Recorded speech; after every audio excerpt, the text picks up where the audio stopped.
Well, guys, back with one last video tonight. In the 6th episode of the new series, well, of series 40, I just gonna say 40, because it doesn't really feel like I reintroduced to the world of Doctor Who.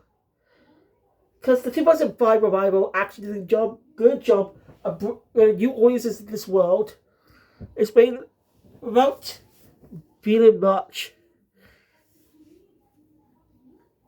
Like, all the fans were still some Easter eggs. Some small references, but not big ones to confuse the fans. Newer ones. That's how you do it first. I just say, that's a great readjust to the Doctor. But didn't really feel like a clean slate to do. Because, again, it's always, but you need to watch other stuff before it. And the bi-generation bit is kind of stupid now, thinking about it. It's unique, but bi, really?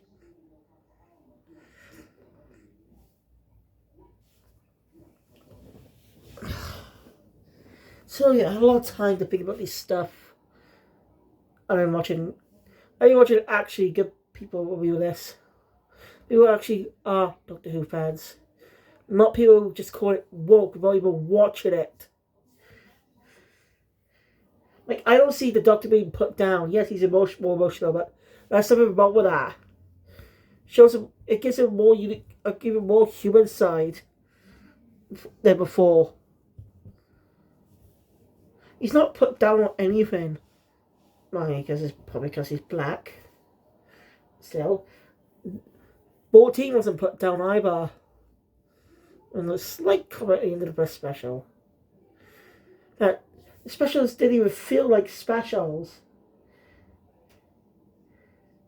Like, it felt like more like loose episodes.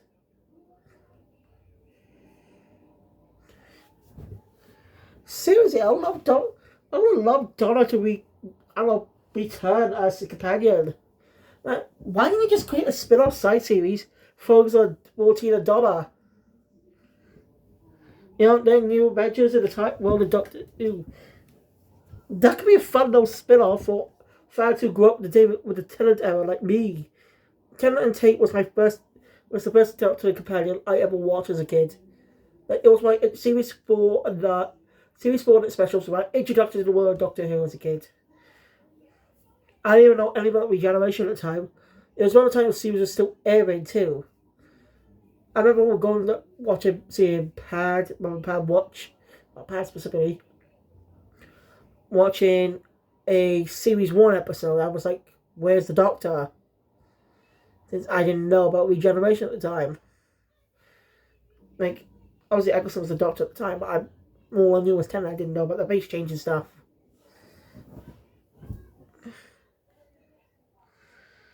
So, topic.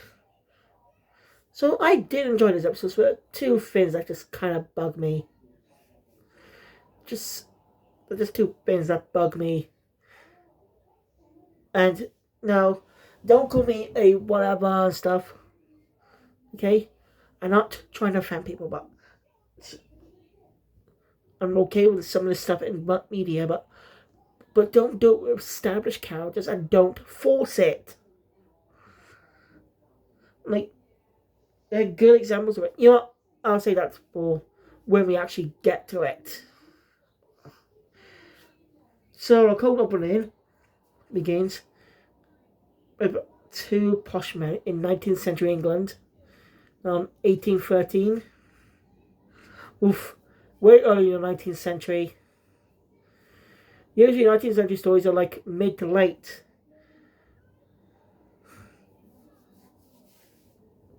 So this early in the 19th century is pretty interesting.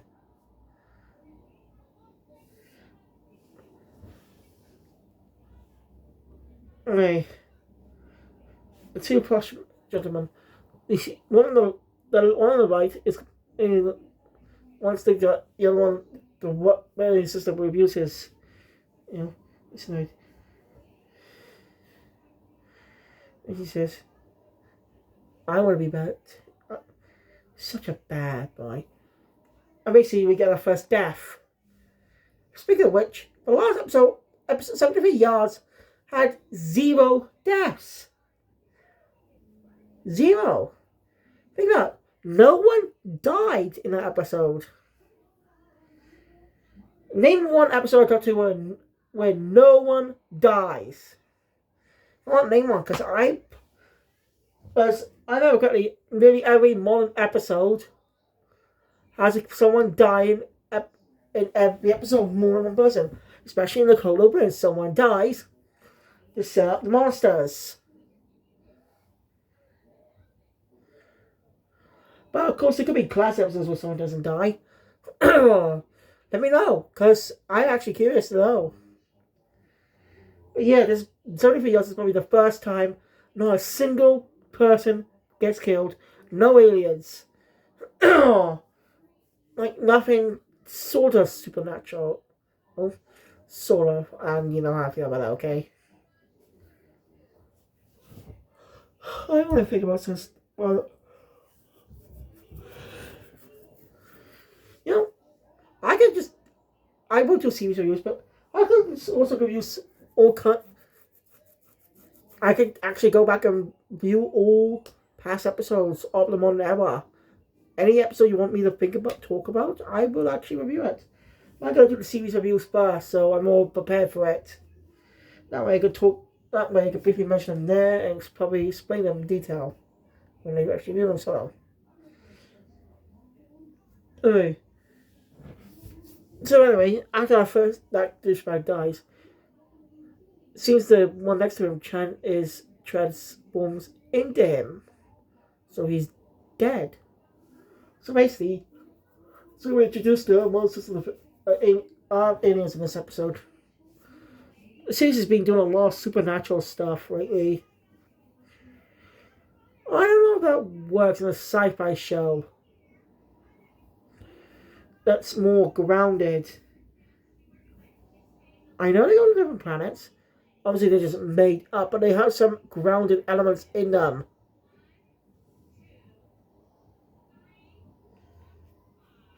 Most of the time, anyway.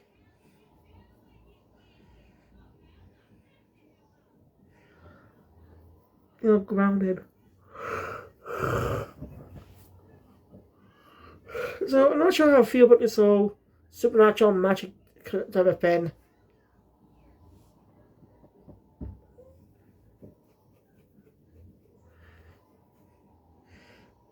I'm not sure the Toymaker did that. Did the original Toymaker version of Toymaker do that? I'm curious. Also, I'll probably talk about this now, but I don't know if it's true or not, but actress Whoopi Goldberg has passed. I probably should check that out, though. I should probably check out Wikipedia just in case. Because there's a whole BBC News article on TikTok.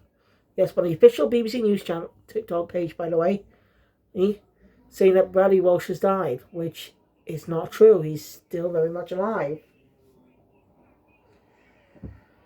Now, normally I wouldn't have believed it if it did not come from like official account from the official BBC News account. But that might be not their fault. They must have did not fact check the information.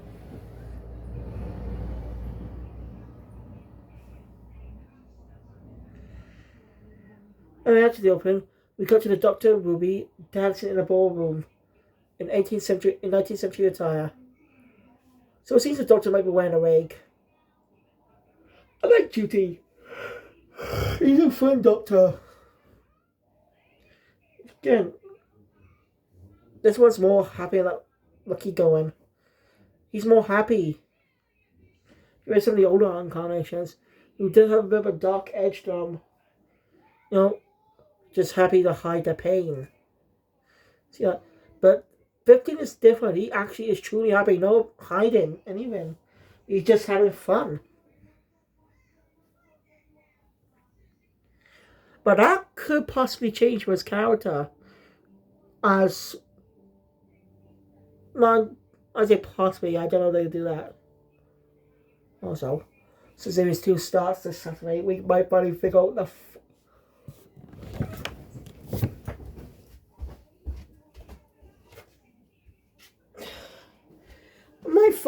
what the fuck this bit is supposed to be.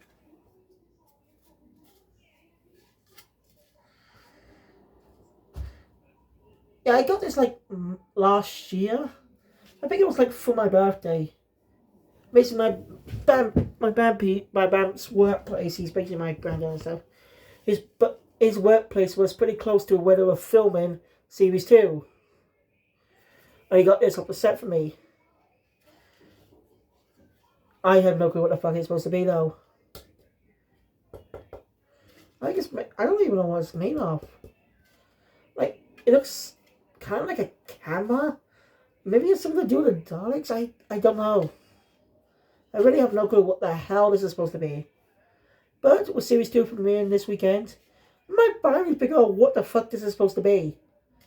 I want to see your theories. Seriously, it looks a bit like a camera. It's a bit like a security camera, actually.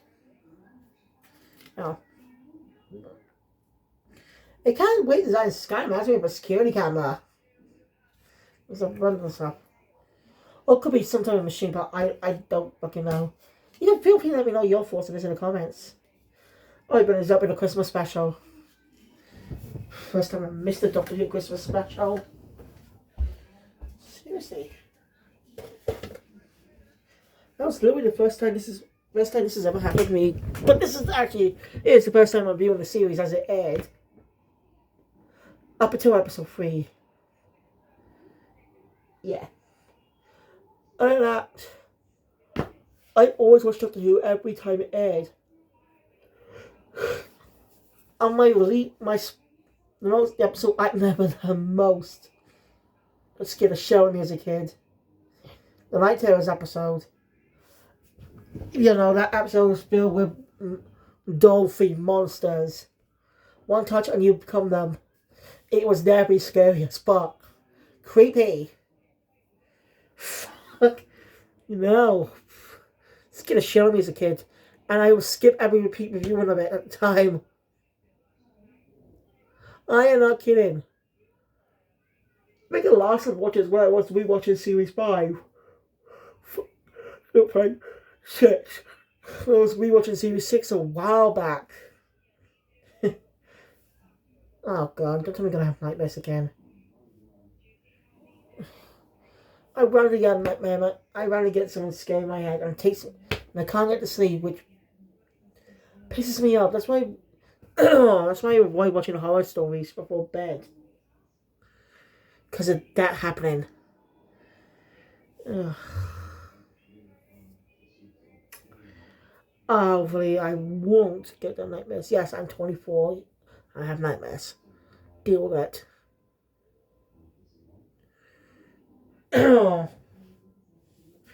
Anyway, what was I say?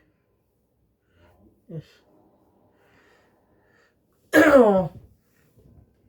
Anyway, I was just impressed with Ruby's dancing.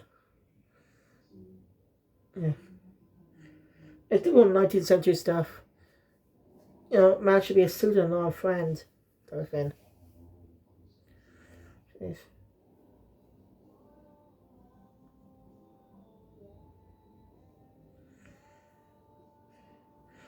Hey, some sort of interference with the earrings the doctor gave Ruby. Yeah, he's now has special earrings. Did you see a blue light?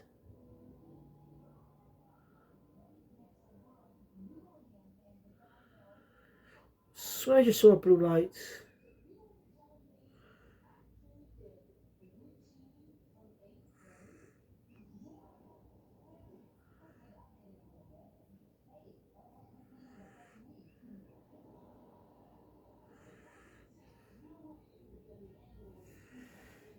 Benjamin Benson. Dr. Triss is a source on the universe clue around the balcony, so he goes to him. Ruby ends up seeing a painting of the Susan Twist cameo. I think I forgot to mention this, but For the past while, we've been having cameos from actress Susan Twist as recurring different roles. Some like the Clara variants in Doctor Who in Series 7.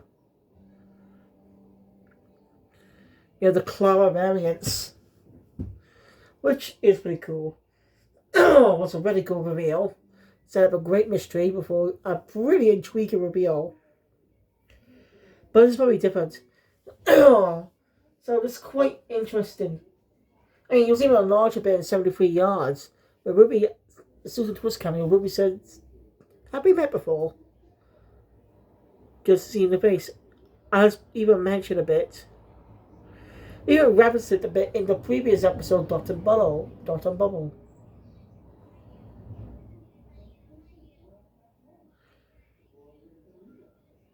Yeah.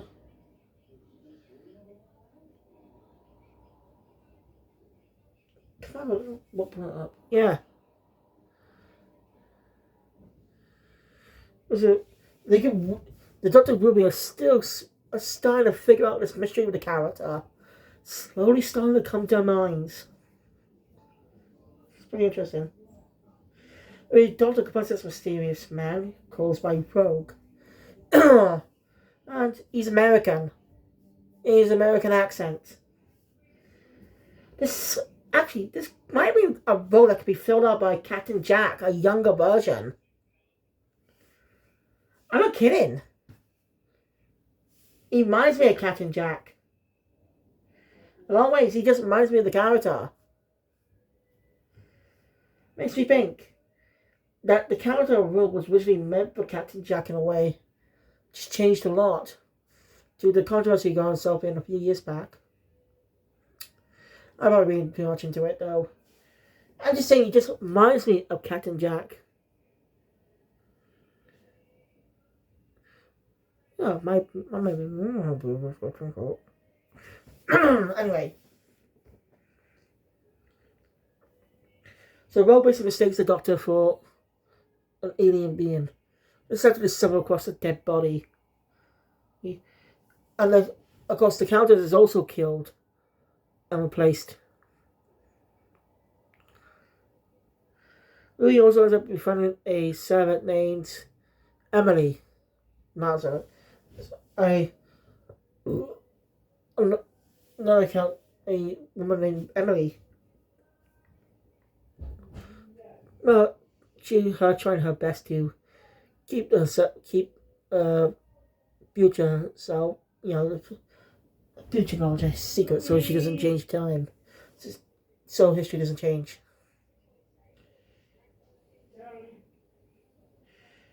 Just want to shut up, properly. Dickhead, right.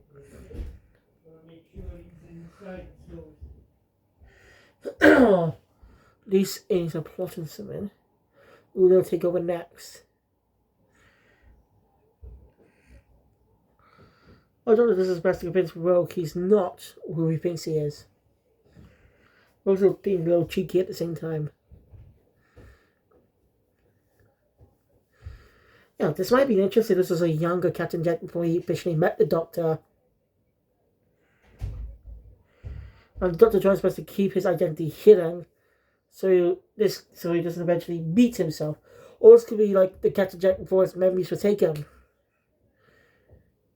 This might be interesting if that worked. There might be a unique angle, this being a younger Captain Jack before his memories was taken. That might have been cool. Be different. And solve any plot holes too for the character. If they have decided to bring him back. I've been younger before his memories were taken. He's still be a teenager. I might still be fun boy at the time. Although, did Lorenzo thing work out? Captain Jack appeared twice in the previous in Johnny Whittaker's run. I think she was a bad Doctor, don't get me wrong. Just how she was written wasn't great. I actually have seen a bit of Broadchurch. I've seen all of Series 1 and Who Killed the Danny Latimer. I don't know what the mystery is from Series 2 though. never seen that. I'm not gonna spoil how Danny was killed. Who killed him? That you, not my dear viewers. You to watch yourself. Which I actually should do a review on Broadchurch. I actually want to talk about that show. Like, I want to see the series 1. It's a good show. And Whittaker's performance was great in that one.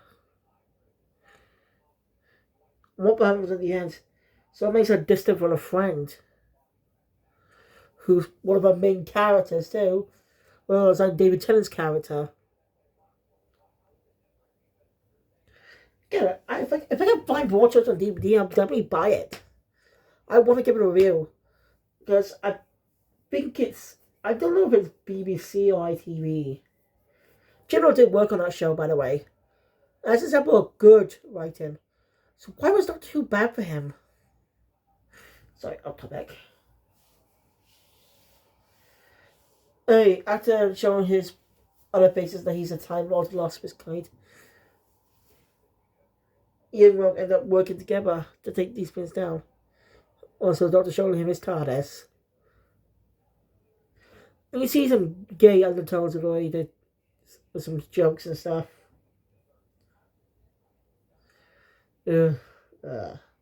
Forced gay jokes. I'm not a fan of that. And there's a more scene a little bit like that's more egregious for me. Because I just don't like I just don't like them doing this to characters. For no fucking reason but to suit themselves.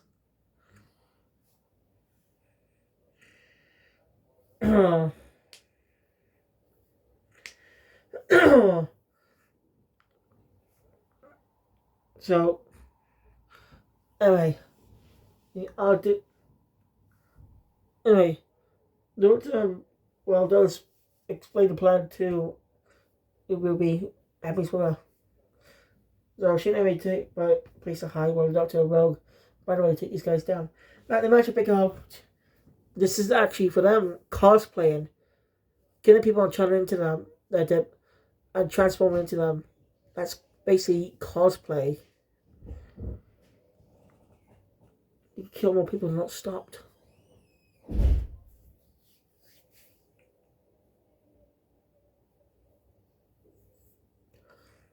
Doesn't work. A Ruby is trying to being herself to Emily. In a twist, Emily is actually one of the antagonists. Yeah, she's one of those shapeshifter aliens the whole time. That actually is quite interesting. I did not see that coming, really. Like, she's like been swimming. Just assumed she was like just a typical 19th century girl. Got heartbroken. And doesn't understand anything about funny. They'll actually be one of the antagonists as well. And she seemingly kills Ruby. Yeah, I'm not going to sugarcoat this. This is obviously just a fake out. It's literally just an obvious fake out, okay? It works for giving the Doctor a bit of drama, emotion, but it's not really that convincing. Especially the whole mystery of the character. They won't just kill her off without being a mystery. That's just not right. That's just making the mystery null and void. Like, why do we care? Why should we care about the mystery if the mystery surrounding it, is gone? So obviously it's just a fake out. It doesn't add any drama. Like, if there was no mystery surrounding that character, and that create more drama as a good fake out.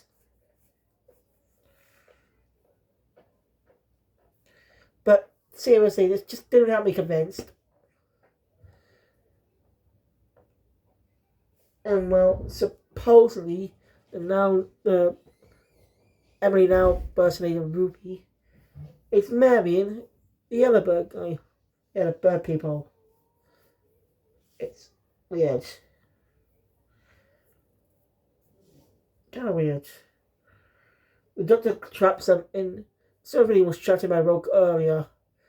As Ruby actually reveals herself to the Doctor. The Doctor doesn't initially believe her, but saying a lot of things that only Ruby will know.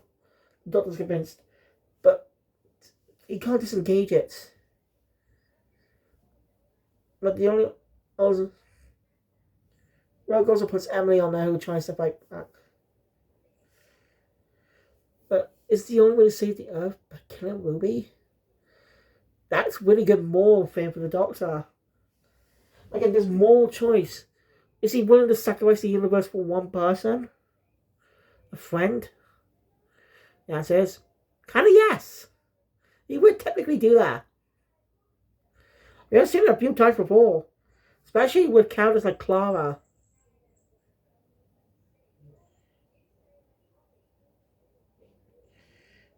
Cat's upstairs, is he? Louie, Dad, come on.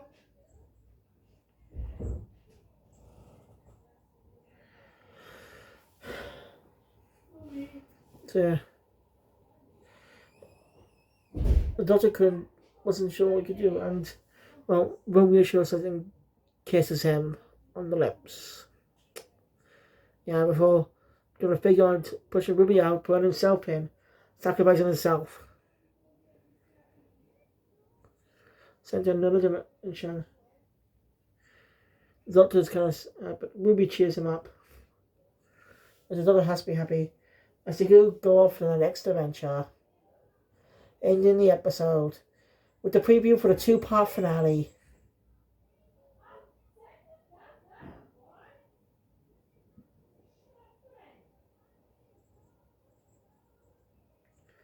I don't know if the cat's going to come in or not.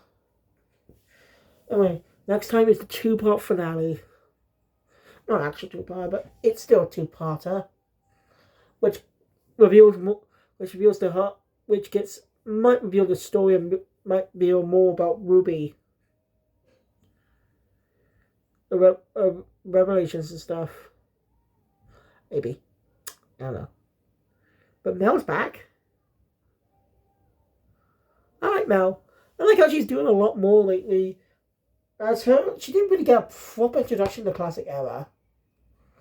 What I mean is, for Colin Baker's last season, it was an entire multi-layered story arc across a few stories, basically an arc that goes across each story, an open-end segment called Trial of the Time Lord. Dr. Brown trial for the supposed death, for an incident that happened in the second story with Brandy's death. Then we saw look at this picture which introduced Mel. Done. No. Yeah. So basically, Mel now got a proper introduction in Doctor Who. Never had how she told us how she met the Doctor and stuff. But I'm sure they made an audio drama about that. I actually wouldn't be surprised if they made an animated movie about that. The actors are too old. Why not make an animated prequel then? Do what they do with the lost episodes. Animate them. Just create a script and tell a story how the Doctor and Mel met. Because she's the only companion that ever had a proper introduction in the entire franchise. And she left in the confusing plot hole. She left for a plot hole. Which created a bit of a plot hole in Doctor Who. All because of one line from the 7th Doctor. He hasn't met her yet. Because at this point you can assume she was dropped off back in an old time. And eventually the 6th Doctor met Mel properly. They went on a journey together to the regeneration. But nope.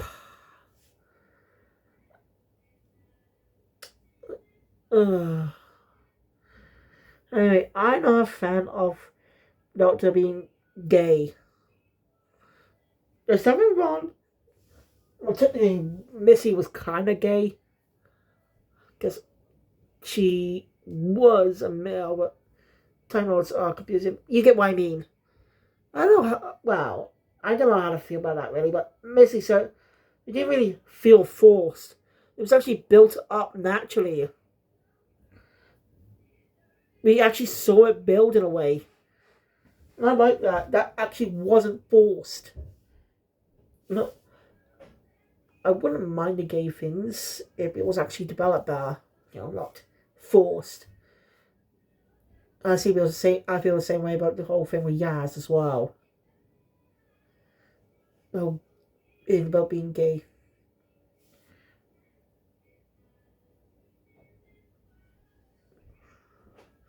I'm a bit disappointed that that John Bishop's character, what was his name again? Didn't even get to stick around like for the final William's final adventure. He gets out very early in the story. Doesn't even appear till much later with Graham.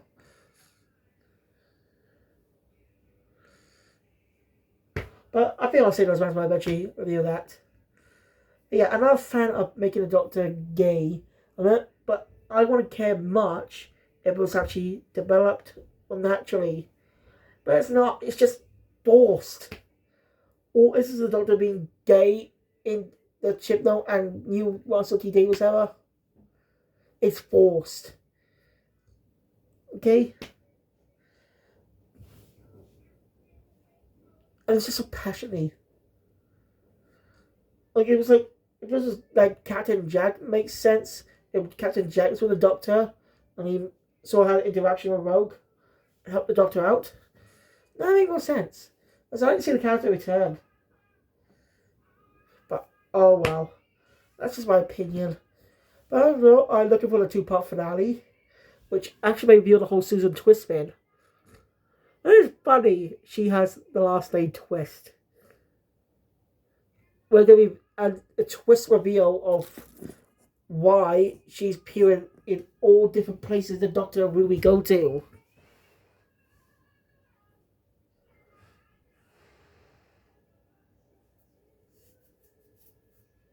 I'm excited to see this mystery, but that'll be tomorrow. The last 2 episodes alongside the Christmas special. So hopefully I'll get that. It'll also catch up on Confidential. So I guess what which on my content please was up. I want to see more, subscribe to the channel. And like everything always gonna be videos because we see you guys tomorrow for more Doctor Who. Seven Master out.